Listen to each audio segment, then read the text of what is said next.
Na semana passada, nós vimos sobre a obra do Espírito Santo no processo de transformação do nosso caráter.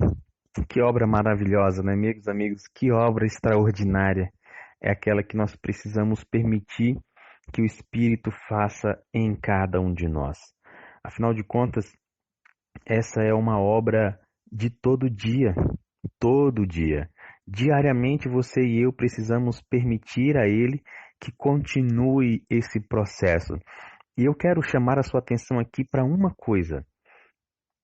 Se você e eu não formos específicos naquilo que pedimos ao Espírito Santo para Ele fazer, Ele não fará. Ele não fará.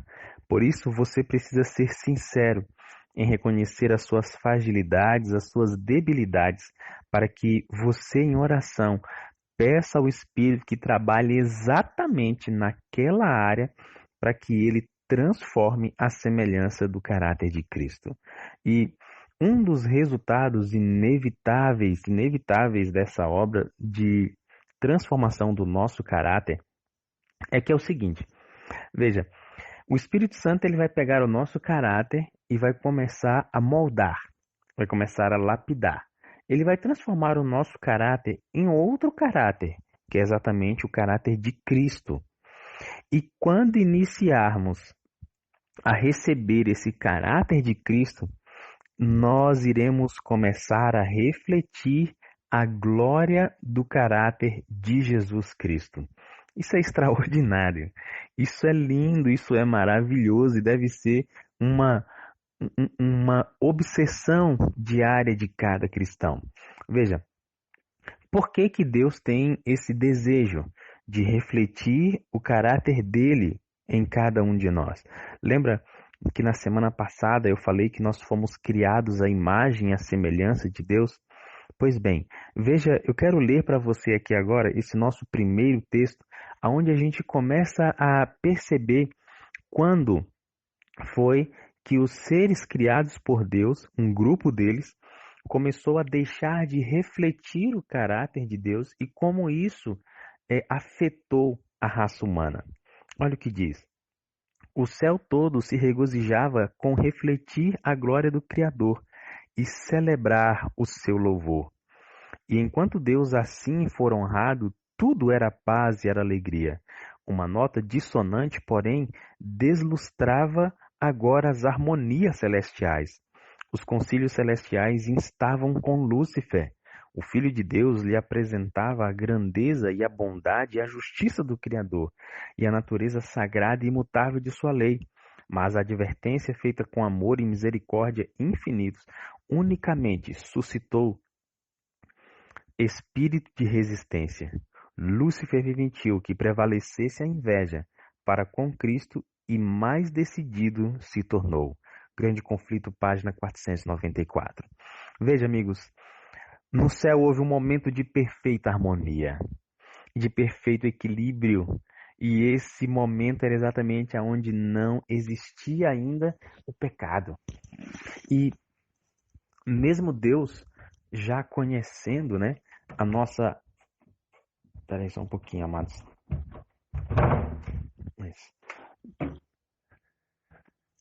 Mesmo Deus já conhecendo essa nossa realidade do pecado, conhecendo que o ser humano um dia iria desobedecê-lo, iria traí-lo, e que isso iniciaria com Lúcifer, Deus, em sua infinita bondade e misericórdia, começa a trabalhar no coração de Lúcifer para que ele não desse vazão a esse tipo de comportamento que traria sobre a raça humana toda a dor, e não somente sobre a raça humana, mas sobre todos os seres criados. Traria toda a dor como nós conhecemos hoje. Mas você sabe, você e eu temos o livre arbítrio. E Satanás fez uso, desse livre arbítrio para não refletir mais a glória do nosso Criador. Agora pensa comigo. Da mesma forma como ele fez isso, e o desejo, a alegria dele hoje, de Lúcifer, é não refletir a glória de Deus, Você precisa entender que no conflito entre o bem e o mal, tudo que ele puder fazer, tudo que estiver ao alcance dele, para que você não reflita a glória do seu Criador, ele fará.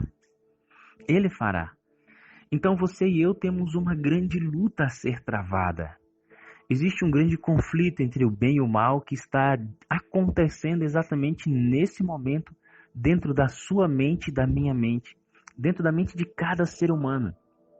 O palco da batalha não é um continente, não é isso não, amigos. O nosso problema maior não é contra essa pandemia, não, amigos. Embora ela esteja realmente tomando os noticiários, o nosso problema maior é um conflito interno que acontece entre o bem e o mal. Entre as escolhas que você e eu fazemos sobre aquelas que vão realmente levar vazão a refletir ou não a glória do nosso Criador. Nesse nosso primeiro momento do jejum, eu quero que você tenha consciência de que existe um conflito em andamento. E esse conflito está realmente tomando proporções gigantescas, porque ele está chegando ao seu final. Mas a Bíblia, e hoje você e eu veremos, que aponta que existe um vencedor. Mas esse vencedor do conflito entre o bem e o mal é Deus. Só que para que você e eu sejamos vencedores também, nós vamos precisar refletir a glória de Cristo. Isso vai demandar de mim, de você, escolhas. Por isso eu quero que hoje a sua primeira escolha do dia, dentro do nosso jejum, seja permitir que o Espírito molde mais um pouco do seu caráter e que você deseje que a sua obsessão hoje seja refletir a imagem de Cristo na sua vida. Vamos orar? Daqui a pouquinho estaremos juntos novamente e aí eu vou então acompanhar o horário certinho, tá bom? Existe uma lei do universo de Deus que ela é infalível. Aquilo que contemplamos nos molda. Aquilo que contemplamos, em certo sentido, exerce uma influência tão grande sobre a nossa vida, a ponto de que, quanto mais contemplamos, mais parecido nos tornamos com aquilo. Você quer ver um exemplo disso? Observe as pessoas que assistem filmes, novelas, principalmente as novelas, né, que são feitas para durar muito tempo. Observe como as pessoas que assistem todos os dias, né, esse mecanismo do diabo, eles acabam, em certo sentido, imitando a fala daquelas pessoas, imitando os trejeitos, imitando o jeito de vestir. Nós, seres humanos, somos muito espelháveis. Espelháveis quer dizer, nós projetamos para os outros uma imagem e quanto mais a pessoa observa essa imagem, mais parecida com ela se tornará. Então, essa é uma grande verdade da qual você e eu não temos como fugir. Aquilo que nós contemplamos nos molda. Aquilo que mais consome o nosso tempo exerce uma grande influência sobre a nossa personalidade, sobre o nosso caráter e, por fim, sobre o nosso comportamento. Sabendo disso, Deus, ele deseja que você e eu passemos tempo contemplando aquele que veio nos resgatar.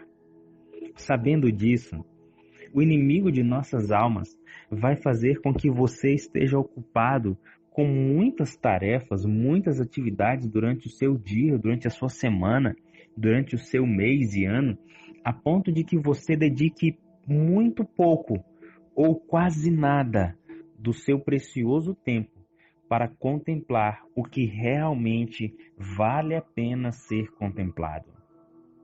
Veja, olha o que diz esse texto. Ao contemplá-lo, esse aqui está se referindo ao contemplarmos a Jesus. O homem não pode deixar de admirá-lo e ser mais atraído para ele. Torna-se mais encantado e mais desejoso de ser semelhante a Jesus, até refletir sua imagem e ter a mente de Cristo. Como Enoque, ele anda com Deus. Sua mente está repleta de pensamentos sobre Jesus.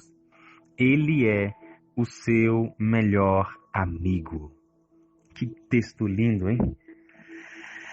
Que texto poderoso. Você é amigo de Deus? Cuidado com o que você vai falar. Porque existem pessoas hoje que você pode dizer que é amigo delas, mas essas pessoas podem dizer que não são amigos seus, não é mesmo? Então, você é amigo de Deus? Será que Deus responderia positivamente essa pergunta a seu respeito? Não. A Regina é minha amiga. Não. O Marcos é meu amigo. Não. O Mateus é meu amigo. A Maria, a Rita. Não. Esses são meus amigos. Será que Deus responderia de forma positiva sobre a amizade que você tem com Ele? Eu pergunto isso, amigo, porque na Bíblia nós encontramos exemplos de homens e mulheres que realmente decidiram pagar o preço para se tornar amigos de Deus. Abraão é um descrito na Bíblia, né, como sendo amigo de Deus. E aqui agora a gente encontra falando sobre Enoque. Não sei se você conhece a história de Enoque, ela está relatada no livro de Gênesis, nos primeiros capítulos ali, aonde Enoque andou com Deus.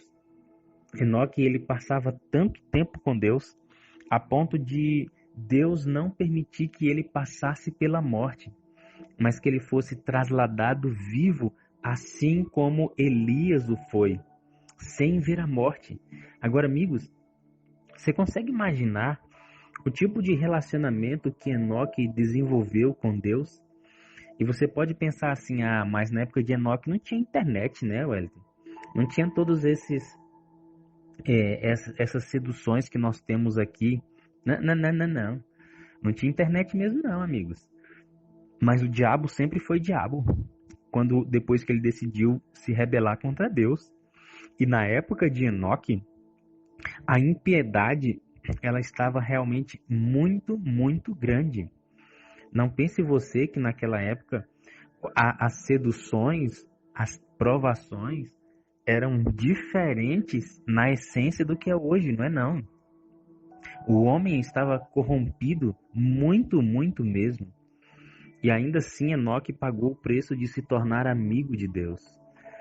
Queridos, você e eu precisamos contemplar a Cristo. Ponto final. Você e eu precisamos nos demorar lendo sobre Ele, estudando sobre Ele. Você e eu precisamos imitar a fala dEle, o olhar dEle, o sentimento dEle, o pensamento dEle, as reações dEle. Eu fico tão triste quando eu vejo pessoas que se limitam a desenvolver a sua experiência espiritual apenas naquilo que elas ouvem na igreja a respeito de Deus, ou até mesmo aquilo que elas ouvem em uma música, ou um sermão da internet, como agora a gente tem aí aos milhares, né? Live em cima de live. Todo mundo agora faz live. Agora virou um vírus isso aí, né? Tá comum. É tão triste como pessoas limitam a sua experiência apenas aquilo que elas podem receber dos outros, quando na verdade, na Bíblia Sagrada, existe uma fonte inesgotável e um modelo perfeito que você e eu podemos beber, beber, beber e nunca sermos saciados, porque não há limite em Cristo Jesus. Agora, a grande pergunta nesse nosso bloco de reflexão é: Você realmente tem contemplado a Cristo? Você realmente tem se demorado em Jesus? Eu não estou falando em escutar música, não estou falando ouvir sermão. Isso é bom, mas isso não é tudo. Eu estou querendo saber quanto tempo você se demora no estudo da sua Bíblia, você, Deus e o Espírito Santo, na sua Bíblia, olhando e encontrando o maior de todos os personagens da história, que é Jesus Cristo. Não tem como você e eu falarmos que somos amigos dele se nós não contemplamos a ele, se nós não admiramos ele, se nós não desejamos ser iguais a ele. Amigos gastam tempo um com os outros. Então, de acordo com o tempo que você tem investido nesse relacionamento, na sua amizade com Cristo, ele pode mesmo dizer que você é amigo dele ou amiga dele? Se você percebe que a sua resposta pode ser negativa, eu quero convidá-lo, eu quero convidá-la a mudar a perspectiva do seu comportamento hoje e, junto comigo, contemplar o caráter de Cristo Jesus, porque ao contemplá-lo, seremos transformados por ele. Amigos, na semana passada alguém pediu que eu adicionasse um grupo de pessoas no movimento espiritual e no meio das minhas mensagens aqui eu acabei perdendo. Se por acaso foi você que me pediu na semana passada para adicionar, acho que era um grupo de 5 ou 6 pessoas, você mandou assim vários telefones juntos, me dá um oi aqui de novo no privado para eu adicionar, porque eu não adicionei ainda. Eu perdi essa mensagem aqui, já fui atrás e não achei, tá bom? Eu quero mandar aqui um abraço aos amigos do grupo 1, do grupo 2, grupo 3, 4, 5, 6, 7, 8, 9, 10, 11. Aos 11 grupos desse movimento espiritual. Vocês mudaram a minha vida, Vocês mudaram a minha rotina. E como é legal saber que a gente está junto, né? Veja, nós já estamos juntos há quase 2 anos e você tem colocado seus amigos, seus familiares, algumas pessoas têm compartilhado esse material em suas igrejas, em seus pequenos grupos, com familiares, com amigos, e realmente isso é muito bom.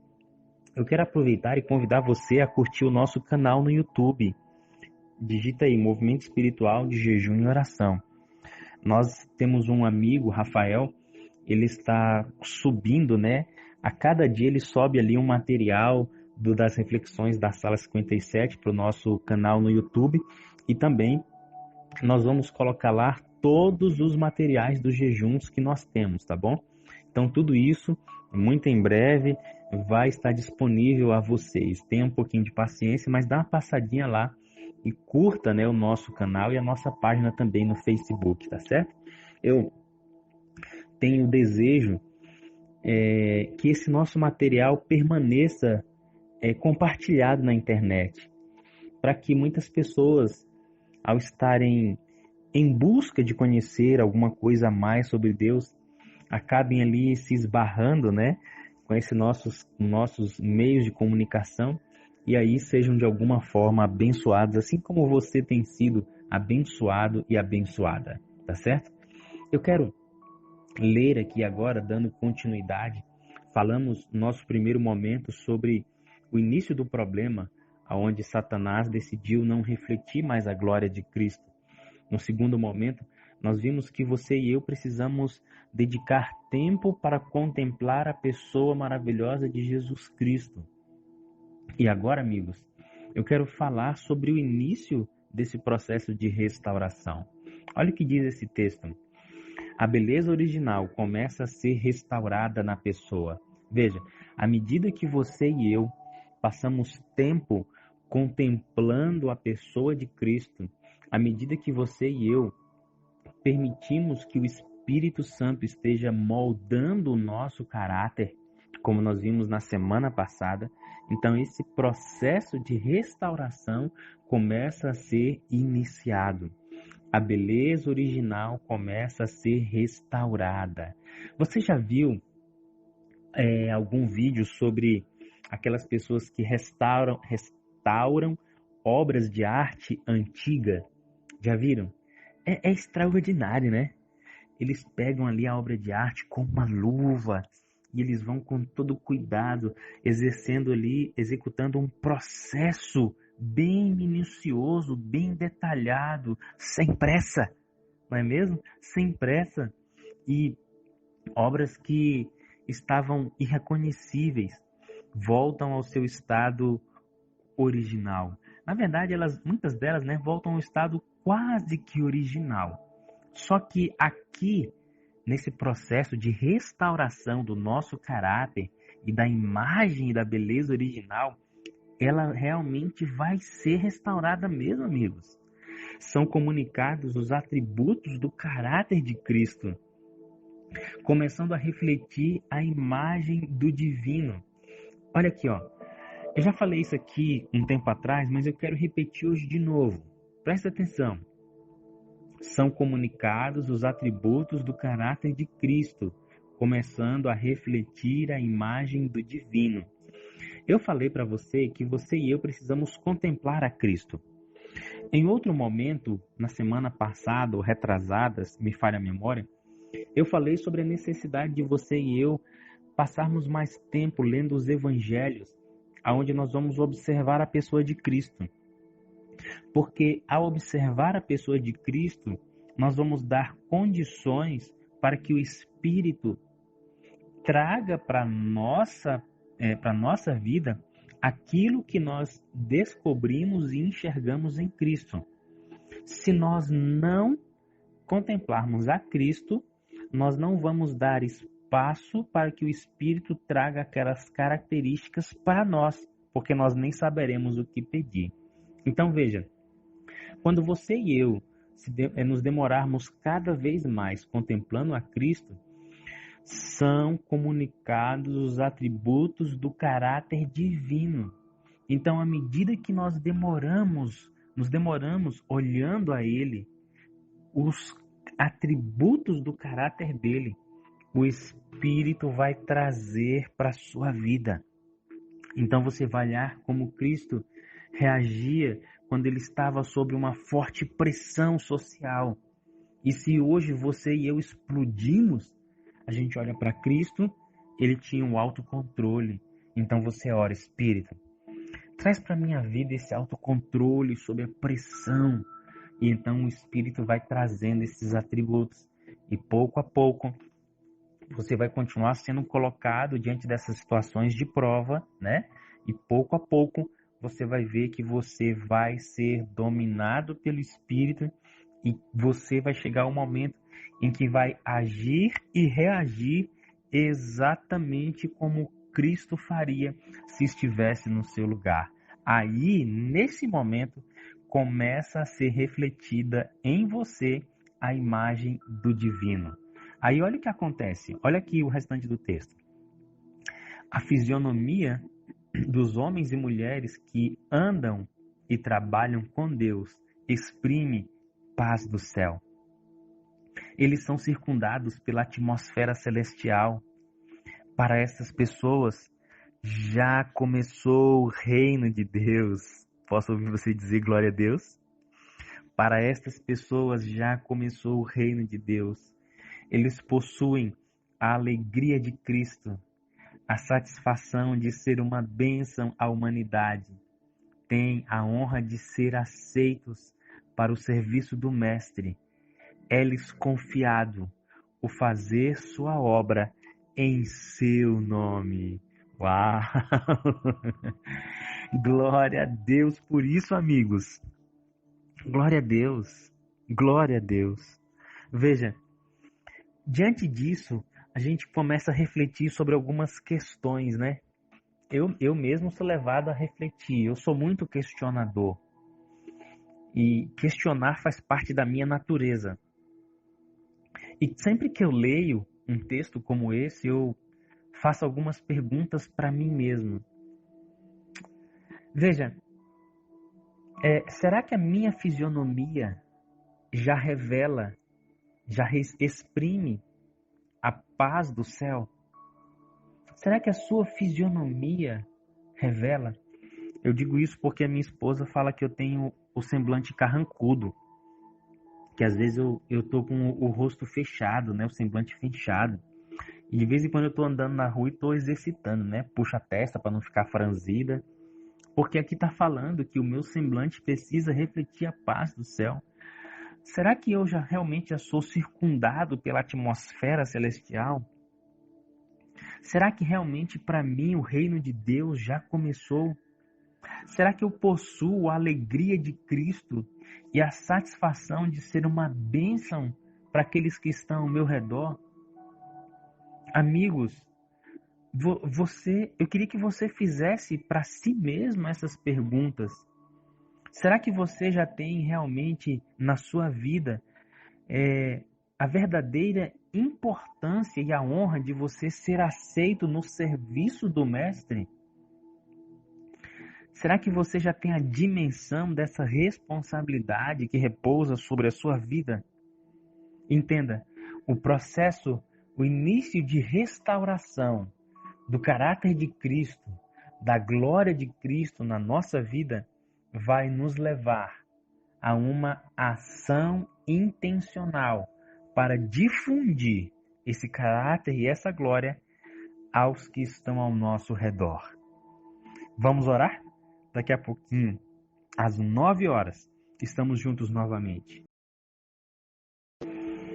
Eu fico assim reflexivo, né, diante das perguntas que eu fiz no nosso momento passado sobre esse processo do início de restauração.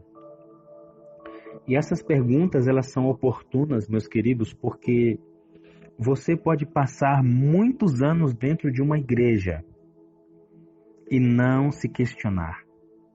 Você pode passar muito tempo ouvindo sermão e não se questionar. Você pode até mesmo ler a sua Bíblia e não se questionar sobre estas coisas. Entenda, não é apenas você aceitar o sacrifício de Cristo como o seu Senhor e Salvador. Você precisa iniciar o processo de permitir que o Espírito restaure a imagem do divino em você. E nesse processo de restauração, ele não é apenas algo que vai acontecer no seu exterior. Deus não quer trabalhar somente a fachada das pessoas. Deus não quer trabalhar a aparência. Na verdade, o que acontece com o exterior é o resultado do interior. Vocês lembram na semana passada, quando nós falamos sobre a obra invisível? É de dentro para fora. Porque nós podemos muito bem demonstrar um exterior muito bonito, quando na verdade o interior está corrompido. Por isso, você e eu não podemos cair nessa armadilha. E para não cair nessa armadilha, você precisa prestar muita atenção no que eu vou ler agora aqui, está escrito no livro Atos dos Apóstolos, página 186. Olha o que diz. Na contemplação de Cristo, demoramo-nos na praia de um amor sem limites. Em cada verdadeiro discípulo, esse amor, como fogo sagrado, arde no altar do coração. Foi sobre a terra que o amor de Deus foi revelado por meio de Cristo. É sobre a terra que seus filhos devem refletir esse amor mediante uma vida irrepreensível. Assim serão os pecadores levados à cruz, a fim de contemplarem o Cordeiro de Deus. Que texto lindo, hein? Gente, olha, eu vou falar para vocês, eu vou confessar a vocês. Para mim é um grande desafio preparar esse material, porque eu faço uma pesquisa, né, sobre os temas. Eu me deparo com tanto texto lindo, mas tanto texto lindo que eu fico em dúvida de qual colocar. E eu vou dizer, vou confessar, para cada texto que eu coloco aqui, existem pelo menos outros 100 que nós poderíamos colocar. Então, o dia de preparar esse material, meu coração fica triste. Fico feliz porque nós vamos compartilhar esse material, mas eu fico triste porque tinha muito mais coisa que eu gostaria de compartilhar com você e acabo não podendo. Na contemplação de Cristo, demoramos-nos na praia de um amor sem limites. Quantas vezes já falamos aqui sobre o amor incondicional, não é mesmo? Quantas vezes? Esse amor sem limites nada mais é do que o amor incondicional de Cristo por cada um de nós. Olhar a vida de Cristo não tem como não enxergar o quanto Deus nos ama. Olhar o ministério de Cristo não tem como imaginar que Cristo não pensou no ser humano. Na verdade, a cada momento da vida de Cristo, cada dia de preparação, cada dia do seu ministério depois do seu batismo, foi exclusivamente pensando nas vidas, né, que ele iria resgatar para o reino eterno. Queridos, agora entenda o seguinte: muitas pessoas ficam apenas paralisadas na contemplação de Cristo. E você e eu não podemos ficar paralisados na contemplação. Por quê? Porque a frase, o parágrafo diz que em cada verdadeiro discípulo, esse amor, como fogo sagrado, arde no altar do coração. Então, contemplar o amor de Cristo é bom. Como eu disse, nós precisamos nos demorar em contemplar a Cristo. Mas não é somente isso.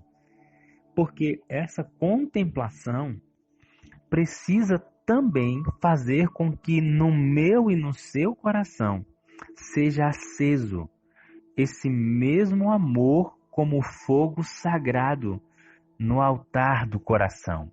Você percebe? Após contemplá-lo, você e eu seremos levados a nos tornar protagonistas dentro da nossa esfera de ação. Isso mesmo.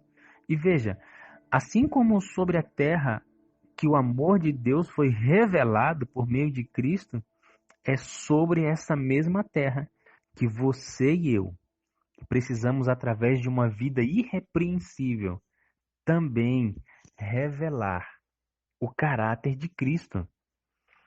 E aqui, então, você e eu entramos, né? Entramos no palco da ação. Amigos, seria muito simples se a gente pudesse simplesmente só ficar contemplando. Como é que ia ser isso? Imagina, nós iríamos virar monges. Nós poderíamos ir então para as montanhas, fugir das cidades e nos demorar apenas em ficar contemplando a Cristo. Mas não é esse o propósito de Deus. O propósito de Deus é claro. Assim como Cristo refletiu nesta terra o amor de Deus, você e eu fomos deixados também para refletir o caráter dele. E a forma que nós vamos refletir é a maneira como nós conduzimos a nossa vida em todas as dimensões. E dessa maneira, as pessoas que são afetadas pela nossa vida serão levados a contemplar o Cordeiro de Deus. Você consegue enxergar o processo? Primeiro, você e eu contemplamos o Cordeiro.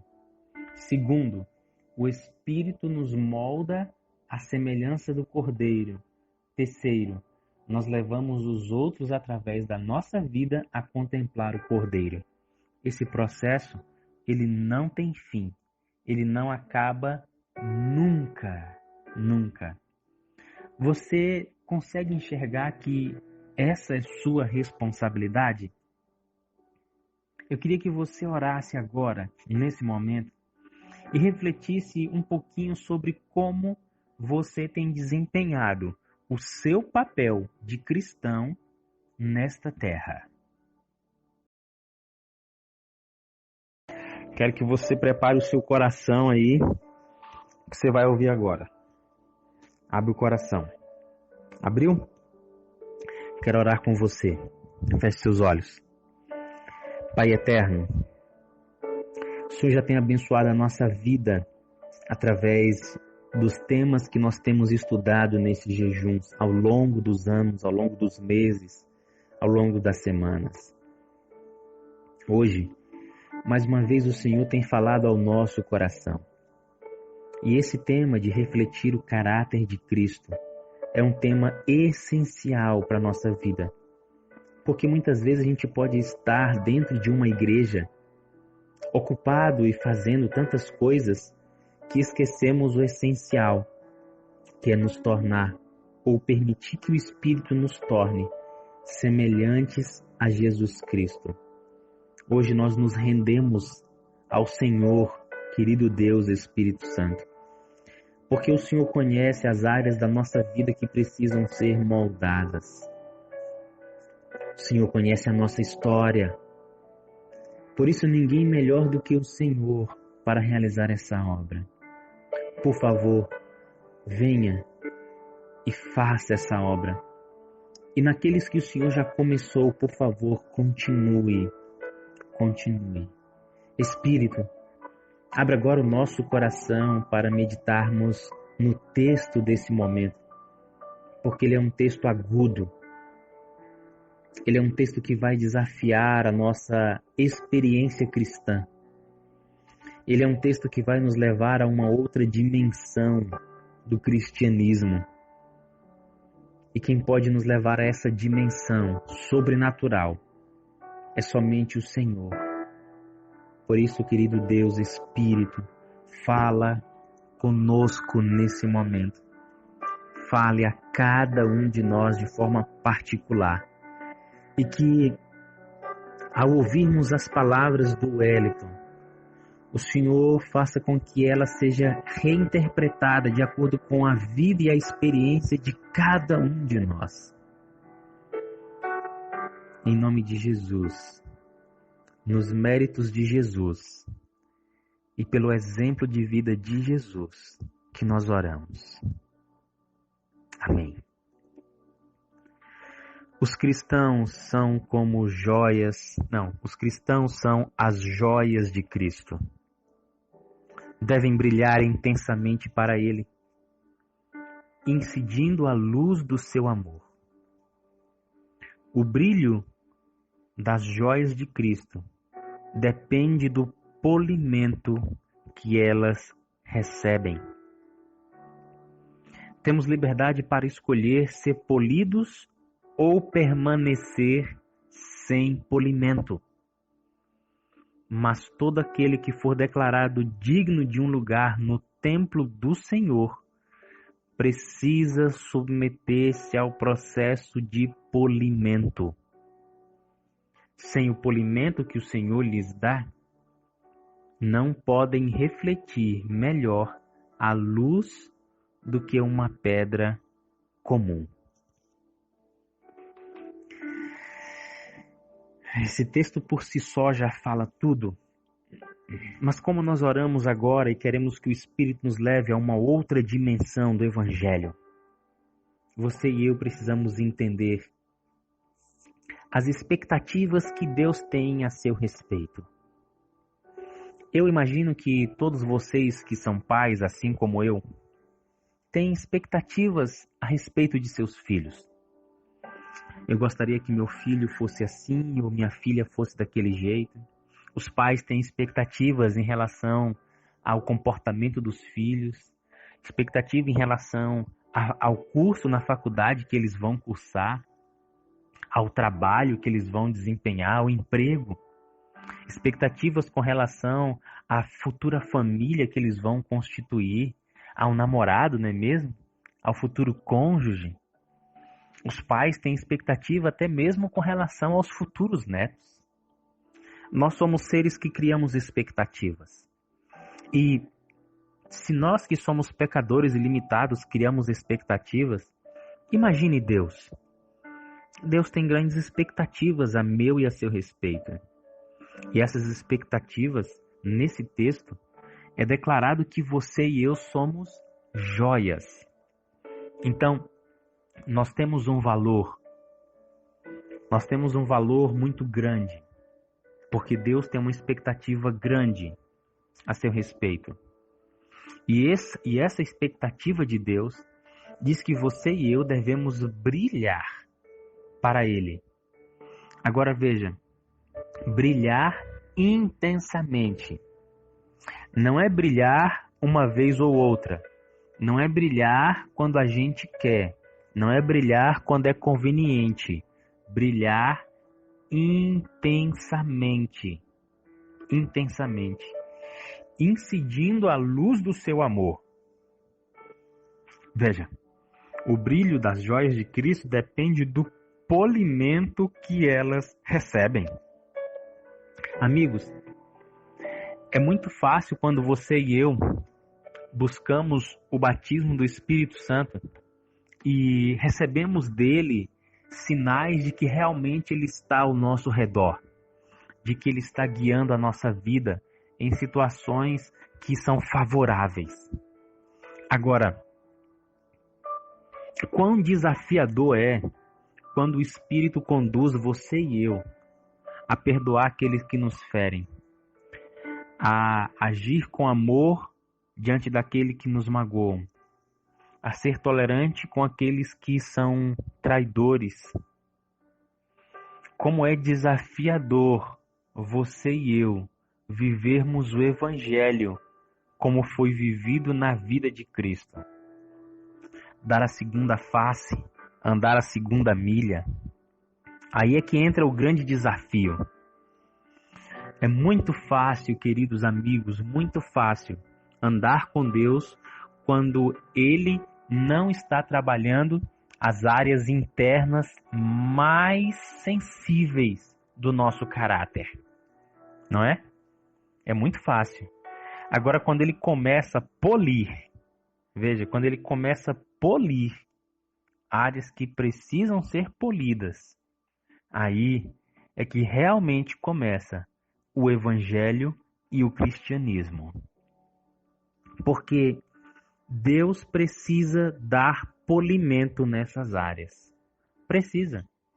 Amigos, vocês já viram um profissional lapidando um diamante ou uma pedra preciosa? Qual é o lado do diamante que ele deixa sem polimento? Pensa aí um pouquinho. Qual é o lado? Isso mesmo, nenhum. Todas as faces, todos os lados do diamante, ela recebe o mesmo polimento, exatamente para que aquela peça tenha o valor que merece. E você já viu, né, que os diamantes que são lapidados, que são colocados em colar, em brinco, em anel, eles têm um monte de face, não é mesmo? Um monte de lado, uns bem pequenininhos. Até esses pequenininhos recebem o mesmo polimento dos lados e das faces grandes. Sabe por quê? Porque cada face, cada pedaço merece o mesmo cuidado. Da mesma forma, é o que o Espírito Santo deseja fazer e precisa fazer em nosso caráter. Nós precisamos ser lapidados. Agora aqui vem a grande questão, né? É que você e eu temos a liberdade de escolher ser polidos ou permanecer sem polimento. Sabe o que eu vejo na igreja muitas vezes? Eu vejo algumas pessoas que recebem um polimento em um lado da vida e já fala assim, aqui tá bom. Não, eu bebia, agora eu não bebo mais. Não, eu roubava, agora eu não roubo mais. Não, eu era assim, agora não sou mais. Então é muito fácil você e eu olharmos para as grandes áreas da vida e achar que o polimento que recebemos do Espírito naquela área já é o suficiente. E nós negligenciamos que Ele faça o polimento nas pequenas áreas. Porque são essas pequenas áreas que exatamente podem nos afastar de refletir o brilho correto que uma joia de Cristo deve e pode refletir. Querido amigo, querida amiga, sem o polimento que Deus quer dar a você, você será apenas uma pedra comum. E pedra comum não tem lugar no templo eterno de Deus. Qual é a pequena face, o pequeno lado do seu caráter que o Espírito precisa polir para que você dê o brilho correto de uma joia de Cristo hoje? Em oração, eu quero convidar você a fazer uma introspecção profunda, porque aqui é que o Evangelho começa a se tornar agudo. É aqui que realmente haverá a diferenciação entre joias preciosas e pedras sem valor.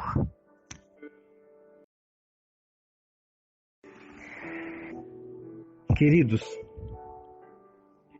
assim como nós falamos no momento anterior sobre você e eu sermos as joias de Cristo, sermos usados para adornar o templo dele de forma gloriosa.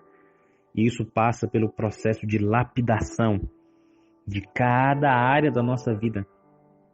Eu quero levar você agora a uma outra dimensão do evangelho agudo que Cristo trouxe para a nossa vida.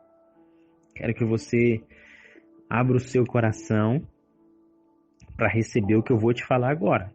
Se você puder sentar aí, senta, segura na cadeira, porque a pancada é forte. Ela foi forte para mim e eu vou tentar aliviar ela um pouco para você, mas você vai receber ela na íntegra, tá bom?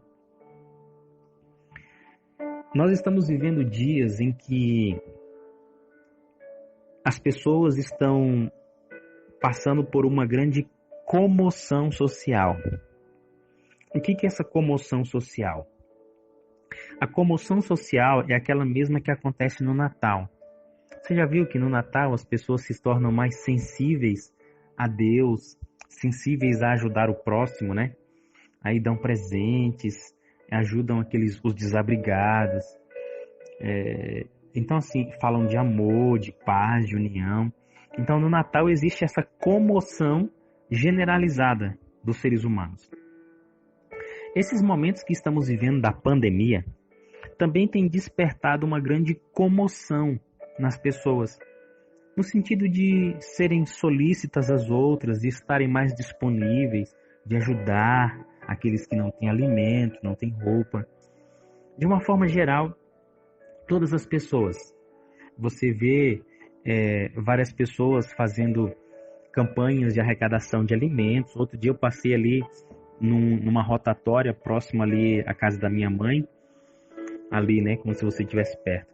E tinha umas pessoas, né, numa barraca, numa tenda, com microfone, faixa, chamando os outros para trazerem para lá os mantimentos, aonde eles estavam fazendo ali arrecadações para poder compartilhar com as pessoas que estão passando, né, por grandes necessidades. Então, esse é um momento aonde o senso de comoção tem sido despertado nas pessoas. E diante desse senso de comoção, a igreja ela tem sido desafiada a viver o evangelho de uma forma mais prática, né? Ajude seu vizinho, ajude a sua rua, tal, faça isso, faça aquilo. Eu queria, com muito carinho mesmo, e você precisa agora receber no espírito que eu vou te falar, chamar você para prestar atenção para não cair em uma armadilha que essa situação pode trazer para você e para sua igreja. A igreja, ela não foi chamada para desempenhar uma obra meramente assistencialista. Essa não é a atividade da igreja. Essa é uma atividade de ONG. ONG. ONG faz isso. Igreja não. Se a igreja faz qualquer atividade e o fim dessa atividade é apenas a satisfação de uma necessidade temporal, ela não está cumprindo o seu papel. Digo isso baseado no que eu vou ler agora. Preste atenção. A obra de todo verdadeiro cristão é representar a Cristo, refletir a luz, exaltar as normas morais e, pela palavra e a influência consagradas a Deus, compelir os descuidosos e negligentes a pensar em Deus e na eternidade. O mundo de boa vontade deixaria fora de suas cogitações a eternidade, mas não conseguirão enquanto houver pessoas que representem Cristo em sua vida prática. Uau, que texto, hein? Que texto. Amigos, olhando para o comportamento de Jesus, você e eu vamos ver claramente que Cristo atendia às necessidades das pessoas que estavam ao seu redor, correto? Isso é um fato inquestionável. Vários milagres relatados no Evangelho, multiplicação de pães 2 vezes, fora os outros momentos em que Cristo atendia às necessidades de forma particular e que não estão relatados nos Evangelhos. Mas veja, Cristo ele não atendia apenas por atender a necessidade física, temporal das pessoas. Cristo, ele buscava erguer os olhos de cada uma dessas pessoas atendidas. Para o quê? Para pensar em Deus e pensar na eternidade. A função da igreja é salvar. A função da igreja é salvar. No processo de salvar, nós atendemos às necessidades. Agora, se nós apenas atendemos a necessidade sem a intenção de salvar, nós não estamos cumprindo o papel da igreja. Da mesma forma, você que atende uma necessidade só por atender, sem elevar essa pessoa a pensar em Deus e a pensar na eternidade, você não está cumprindo o seu papel de cristão. Aí você pode perguntar assim, mas olha, então quer dizer que eu não devo fazer? Não, você deve, mas você deve fazer pelo motivo certo. Você deve fazer da forma certa. Não é apenas dar uma cesta básica, não é apenas você distribuir uma máscara, não é apenas você doar álcool em gel, não é isso não. É além disso, é mais do que isso. A obra de todo verdadeiro cristão é representar a Cristo, é refletir a luz, exaltar as normas morais e pela palavra e pela influência consagradas a Deus, levar os homens a pensar em Deus e a pensar na eternidade. Veja, se o mundo fosse deixado, na sua própria vontade, ele não pensaria nisso. Ele não se demoraria nisso. Então, por que eu estou chamando a sua atenção e falando sobre esse assunto? Porque você e eu estamos sendo bombardeados nesse momento pela mídia a ajudar, a ir e a fazer. É o senso de comoção coletiva. Ei, para um pouquinho. Não esqueça que você é cristão na história. Não esqueça que o cristão da história é você. Você deve sim fazer estas coisas, mas você não deve perder de vista o seu objetivo principal. Você quer dar uma cesta básica? Vai doar essa cesta e junto com essa pessoa abra a palavra, reflita sobre Deus, ore com essa pessoa, pegue o número do WhatsApp dela, esteja orando com ela, mantenha ela em contato com aquilo que é eterno. Com aquilo que é eterno. Porque assim você e eu estaremos cumprindo aquilo que é o nosso dever como cristãos. Esta é uma obra que ela deve vir como o resultado natural da atuação do Espírito. E você e eu precisamos ter muito cuidado porque é uma linha muito tênue entre fazer as coisas da forma certa com Deus e fazer as coisas da forma certa sem Deus. Sem Deus. Por isso, querido amigo, refletir o caráter e a luz de Cristo, representar Ele nesta terra, é uma obra extremamente desafiadora e delicada. Ninguém é melhor do que o nosso Espírito Santo para nos guiar em cada passo dessa jornada. Vamos orar para que o dever que você e eu temos seja desempenhado da forma, da maneira e no propósito correto, assim como Cristo nos deixou o seu exemplo. Estamos chegando quase ao final do nosso jejum. Eu desejo muito que você tenha sido abençoado diante de cada um desses momentos de reflexão especial. Desde as 6 horas da manhã, nós temos passeado aqui um pouco com esse tema tão relevante, né? Refletir a imagem de Cristo. Como isso é necessário, como isso é importante. Isso, na verdade, é essencial e é a obra de cada um de nós. Queridos, eu disse que estamos quase chegando, que na verdade hoje eu vou fazer uma surpresa para você às 13 horas. Às 13 horas eu vou compartilhar com você a última lâmina. Você pode entregar o seu jejum agora, mas às 13 horas eu vou surpreender você com uma lâmina. E por quê? Porque foi uma lâmina que tocou muito meu coração e eu não consegui deixar de não colocá-la no jejum de hoje. Mas como a gente só tem 8 lâminas, né? 7 e a primeira, então eu vou fazer às 13 horas, tá bom? Mas tudo que nós estamos falando sobre refletir o caráter de Cristo, né? É uma obra que precisa ser desempenhada da forma correta. Amigos, se você tentar refletir o caráter de Cristo sem a ajuda, você vai viver uma ilusão. Você vai viver uma falsa religião. E com o tempo, você vai perceber que as coisas ao seu redor vão perder o brilho e o encanto. A igreja não vai ser mais atrativa.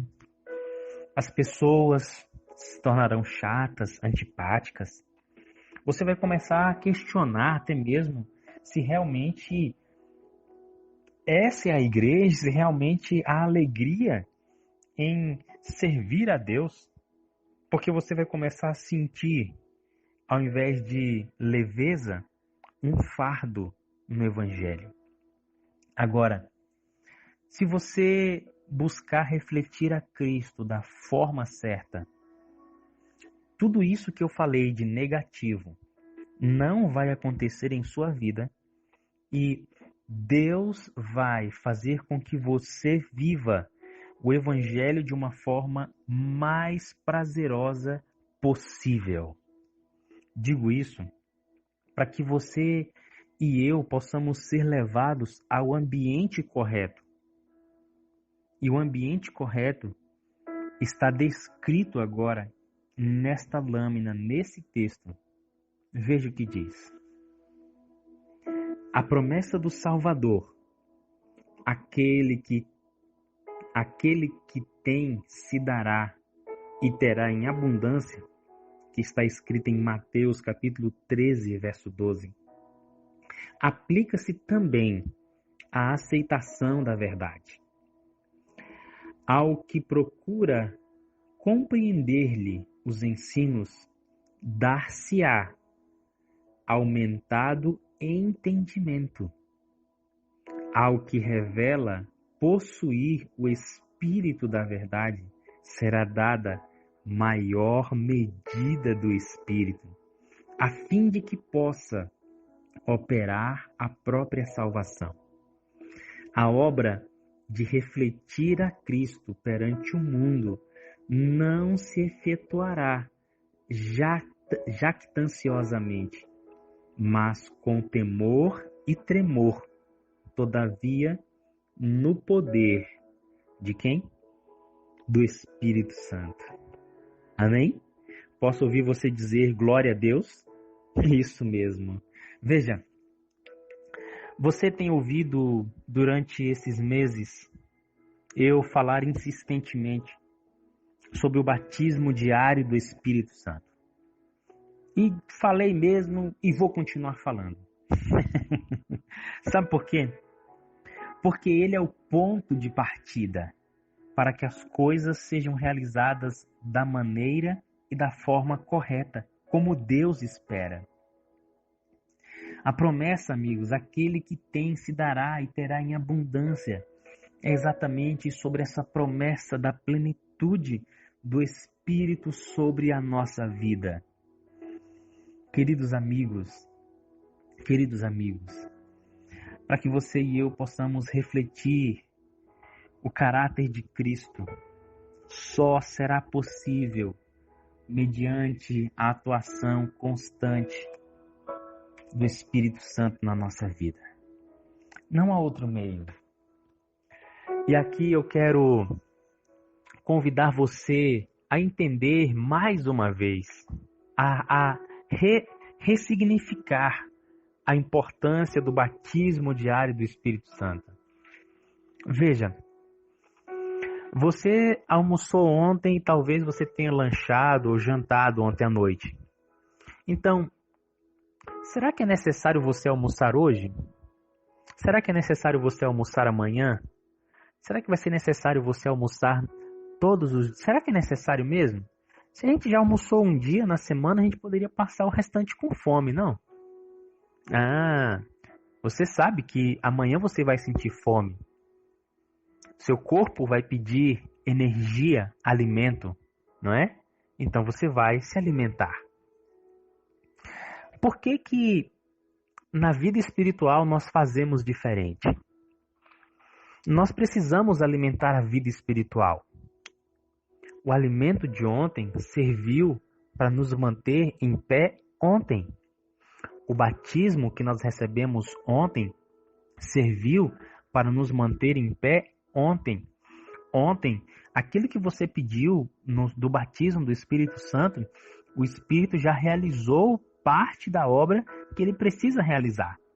Agora, hoje, você e eu vamos estar vivendo um contexto diferente. Hoje você e eu já estamos numa realidade diferente da de ontem. E há a necessidade de que hoje, mais uma vez, o Espírito seja o condutor do processo de mudança na nossa vida. Percebe? Muitas vezes a gente se limita a pedir o batismo do Espírito uma vez por semana e nos damos por contentes, por satisfeitos.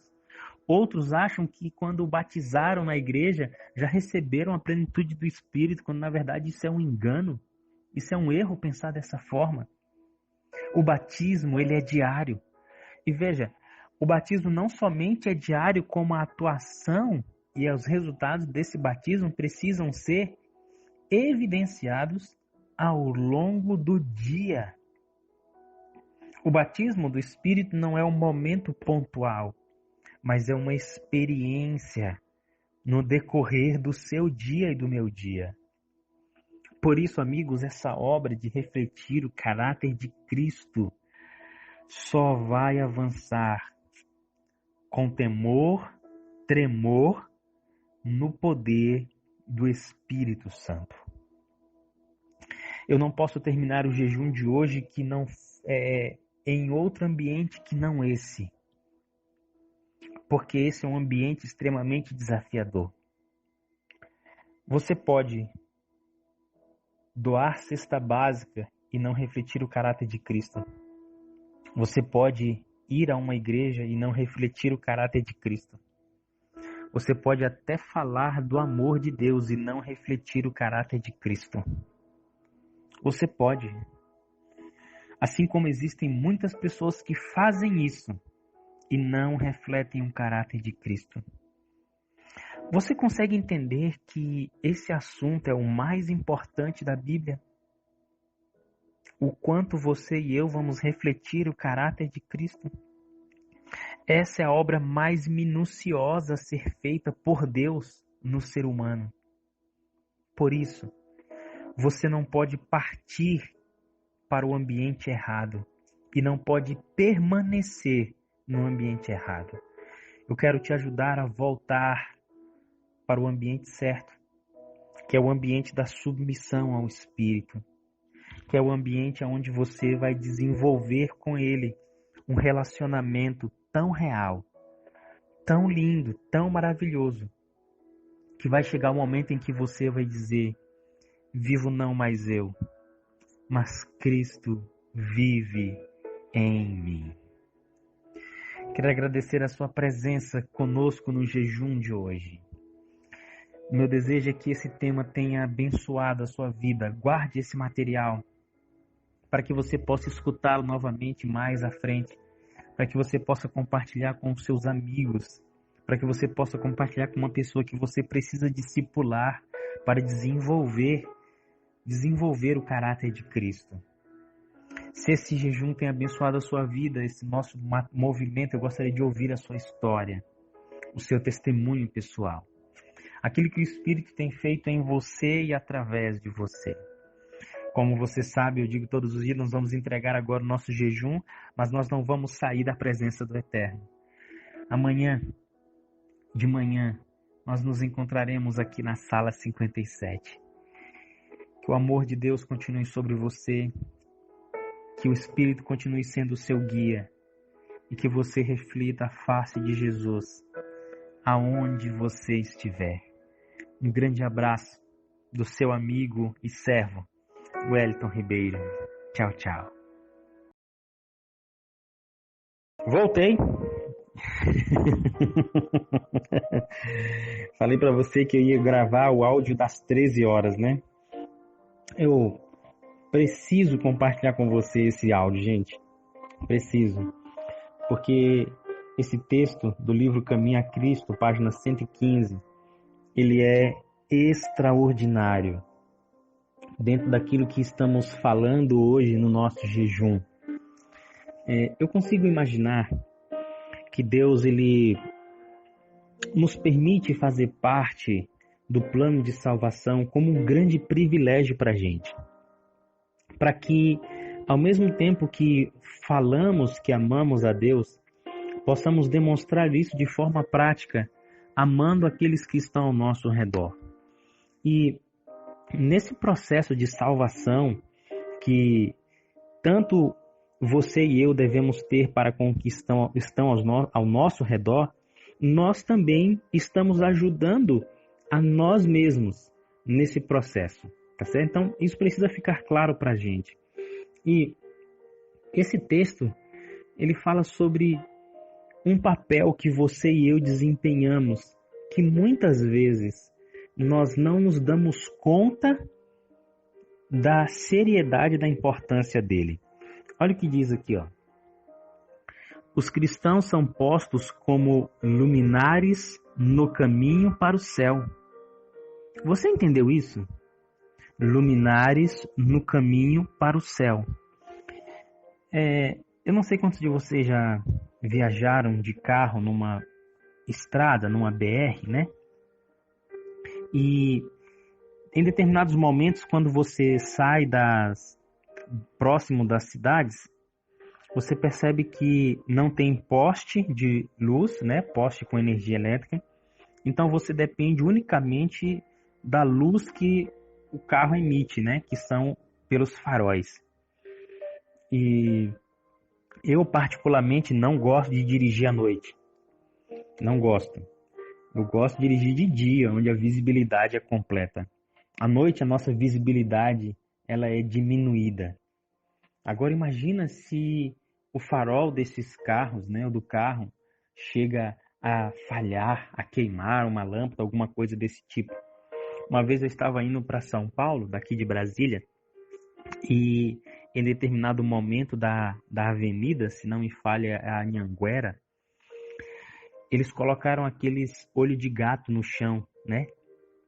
E aí quando a luz do farol bate no olho de gato, ela automaticamente reflete. E aí fica marcado todo o tracejado da pista. Aí você sabe aonde que é a curva, aonde que é reta, aonde que você está na estrada. É extraordinário de bom isso. Isso é bom demais, gente. Vocês não têm ideia. Outro dia viajei com a minha esposa e minha cunhada para Goiânia e nesse dia tava uma neblina muito forte. Gente, mesmo com farol, eu não estava conseguindo enxergar a 5 metros à frente. E tinha hora que, do nada, a curva aparecia, né? Aquelas plaquinhas, em alguns momentos era mal sinalizado e de repente já estava em cima da curva. Então isso foi extremamente desafiador e desconfortável para que eu pudesse estar conduzindo nessa viagem. Veja, trazendo essa comparação para a nossa vida espiritual, Deus coloca você e eu como luminares no caminho para o céu. Você está entendendo o que está sendo escrito aqui? Está dizendo o seguinte, que no caminho que vai conduzir pessoas ao céu, caminho esse que para as pessoas que estão começando hoje, eles não sabem qual é a rota, você é uma luz que está em determinado ponto desse caminho, indicando a direção que essa pessoa deve seguir. Agora pensa comigo. Se você e eu somos essas luzes no caminho, e é legal essa linguagem desse texto, porque ela dá a impressão de que existem pessoas que estão lá na frente, pessoas que estão no meio, pessoas que estão no nível intermediário, cada um está em um local nesse caminho, certo? E o fato de cada um de nós termos uma experiência, uns mais avançados que outros no caminho, mostra que o caminho será iluminado ao longo dele. E assim pessoas poderão ir seguras nesse caminho, olhando a luz que você e eu refletimos e sendo guiados pelo Espírito. Todos. Ao mesmo tempo que você e eu estamos avançando do caminho, a nossa luz ilumina aqueles que estão vindo atrás. Agora pensa comigo. Se as luzes nesse caminho que conduz para o céu sou eu e é você, eu fico pensando no momento em que nós deixamos de brilhar, no momento em que nós não assumimos essa nossa responsabilidade, que direção as pessoas que vêm atrás estão seguindo? Percebe a responsabilidade que você tem? Olha o que diz o restante do texto. Cumpre-lhes refletir sobre o mundo a luz que de Cristo sobre eles incide. Sua vida e caráter devem ser de molde a que outros possam obter, por seu intermédio, uma justa concepção de Cristo e seu serviço. Se representamos a Cristo, faremos com que seu serviço pareça atrativo, como na realidade o é. Cristãos que acumulam sombras e tristezas em sua alma, que murmuram e se queixam, estão dando aos outros uma falsa ideia de Deus e da vida cristã. Dão a impressão de que Deus não se compraz em que seus filhos sejam felizes, dando assim um falso testemunho de nosso Pai Celestial. Amigos, que coisa extraordinária esse texto. Esse texto deixa claro para mim que você e eu temos uma responsabilidade de refletir de forma correta o caráter de Cristo, para que a luz que dele incide sobre nós seja transmitida a outros e que você e eu, da forma correta, demonstremos o verdadeiro prazer e a alegria que existe em servir a Deus, e que você e eu não permitamos que o nosso estilo de vida, não permita que o seu estilo de vida, que a sua vida traga um testemunho falso sobre o Pai Celestial. Que você e eu, guiados pelo Espírito, testifiquemos da forma certa, e que você e eu iluminemos o caminho que conduz ao céu para aqueles que estão vindo atrás de nós sejam guiados, assim como nós estamos sendo guiados por outros às mansões eternas. Ótimo dia, ótimo restante de tarde para você, e a gente se encontra amanhã na sala 57.